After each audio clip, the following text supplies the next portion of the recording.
What's up? Welcome back to Kota Peti.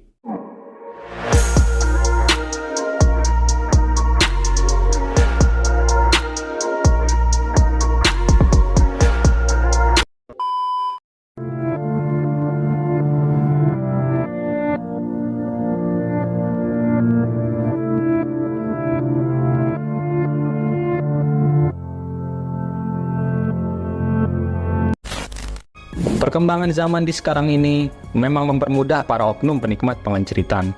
Mudahnya dalam pelanggan ataupun penjual pengenceritan menyalahgunakan aplikasi-aplikasi tertentu untuk sekedar mendapatkan kepuasan pengenceritan. Dalam dunia maya yang terkadang gelap dan penuh ketidakpastian ini, ada kisah pilu seorang wanita pengencerit yang meregang nyawa usai 4 kali lakukan pengenceritan. Berawal dari seorang pemuda yang kesulitan ekonomi menjajal layanan pengenceritan, kisah ini menjadi sebuah keputusan yang keji dan membuatnya terjerat dalam kisah penghabisan. Lantas bagaimana kisah ini bermula? Yuk, kita bahas.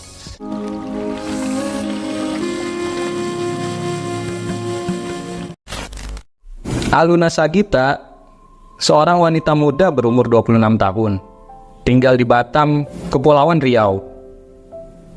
Aluna memiliki sifat yang ceria, ramah, dan mudah bergaul.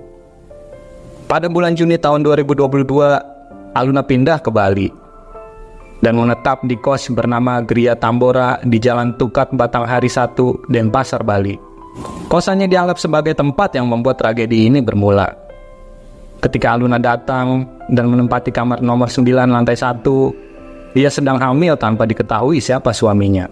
Sikap ramahnya dirasakan oleh penghuni kosan dan cleaning service di sekitarnya, dan dia selalu menyapa saat bertemu, menjadikannya memiliki banyak teman.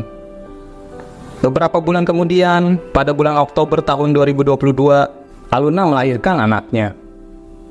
Setelah melahirkan, tubuh Aluna kembali seperti semula, dengan wajah cantik, tubuh ramping, dan seksi. Dan pastinya menarik perhatian pada setiap pria yang melihatnya. Namun, ternyata Aluna bekerja sebagai wanita pengencerit, dan dia mempromosikan dirinya melalui akun sosial media bernama Micet. Banyak pelanggan yang datang untuk menggunakan layanannya. Dan dari situlah Aluna memperoleh pendapatan untuk memenuhi kebutuhan dia dan bayinya. Saat Aluna sedang mengencerit tamu, bayinya dititipkan kepada temannya yang berada di kamar lain. Pada malam tanggal 1 Desember tahun 2022, Aluna mendapatkan seorang pelanggan yang ingin merasakan kenceritannya. Namun, ternyata pelanggan tersebut memesan Aluna untuk waktu yang lama. Setelah harga disepakati, Aluna dan pelanggan bertemu dan melakukan aktivitas pengenceritan di kamarnya. Lalu singkat cerita, pada malam itu, seorang teman Aluna yang bernama Sophie Aryani datang ke kamar dan mengetuk pintu. Namun, tidak ada respon dari Aluna. Meskipun dipanggil berkali-kali, Aluna tidak memberi jawaban. Dengan adanya kecurigaan dan kekhawatiran bahwa sesuatu telah terjadi pada Aluna, lantas Sophie Aryani melaporkan keamanan kosan untuk memanggil tukang kunci dan memeriksa keadaan Aluna.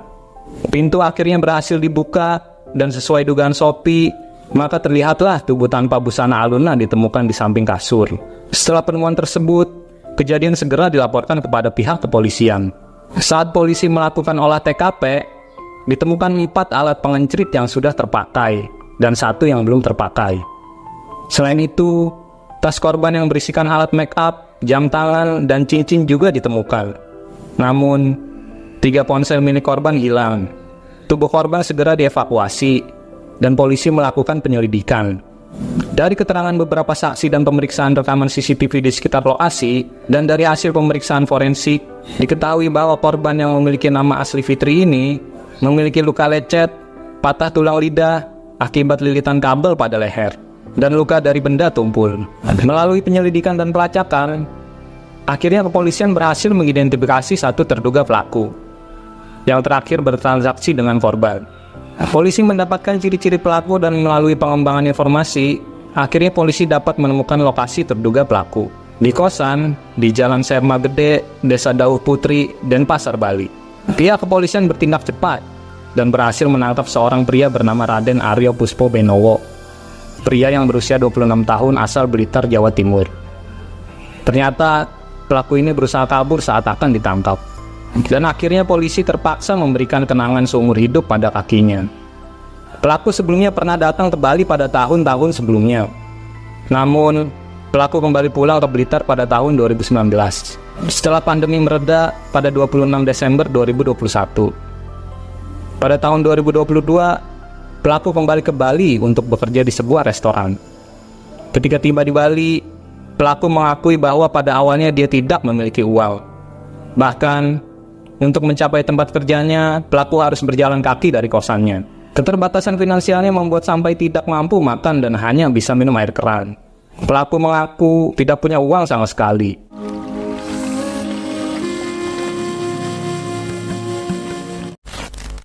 Dalam situasi desakan ekonomi tersebut, pelaku memutuskan untuk mendownload aplikasi micet dengan tujuan untuk mencari target dan mencuri barang milik wanita pengencrit yang ada di dalam aplikasi tersebut. Sebelum menemukan targetnya, pelaku sudah mempunyai rencana tentang cara membuat orang pingsan. Kemudian setelah itu, pelaku mencari targetnya. Pelaku mengakui bahwa hubungan mereka hanyalah antara pelanggan dan wanita pengencrit saja. Tidak ada hubungan spesial di antara keduanya. Setelah berkomunikasi dan berbalas chat, pelaku dan korban sepakat mengenai harga untuk pelayanan yang diinginkan. Pelaku kemudian datang ke tempat korban dengan berjalan kaki dari kosannya. Setelah berada di dalam kamar, keduanya memulai aktivitas pengencritan. Dan pelaku mengakui mendapatkan serotan dari korban sebanyak 4 kali. Setelah 4 kali pertempuran, saat korban sedang beristirahat dan lelah, pelaku mengambil keputusan memilukan dengan menghabisi korban. Pelaku panik setelah menyadari bahwa korban telah meninggal dunia. Karena awalnya niatnya hanya membuat korban pingsan sesuai dengan apa yang dipelajarinya.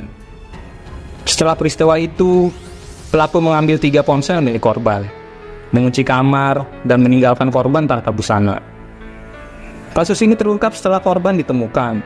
Dalam penyelidikan, polisi tidak hanya menetapkan pelaku utama sebagai penghabisan korban, tetapi juga menetapkan 3 tersangka lainnya. Mereka dituduh membantu dan mempromosikan korban dalam pekerjaannya. Ternyata, korban tidak bekerja sendirian. Dan ketiga tersangka ini berperan sebagai operator yang membantu mencari tamu untuk korban. Polisi mengambil tindakan terhadap ketiganya dengan ancaman hukuman 6 tahun penjara. Terungkap bahwa pelaku atau kelompok ini sengaja melakukan tindak pidana pencurian dengan kekerasan, curas, dan menghabisi untuk menguasai harta milik korban yang menjadi target mereka. Kasus ini akan disidangkan dan pelaku terjerat pasal eksekusi tidak berencana dengan ancaman hukuman maksimal 15 tahun penjara. Pelajaran apa yang kita dapat dari kisah ini?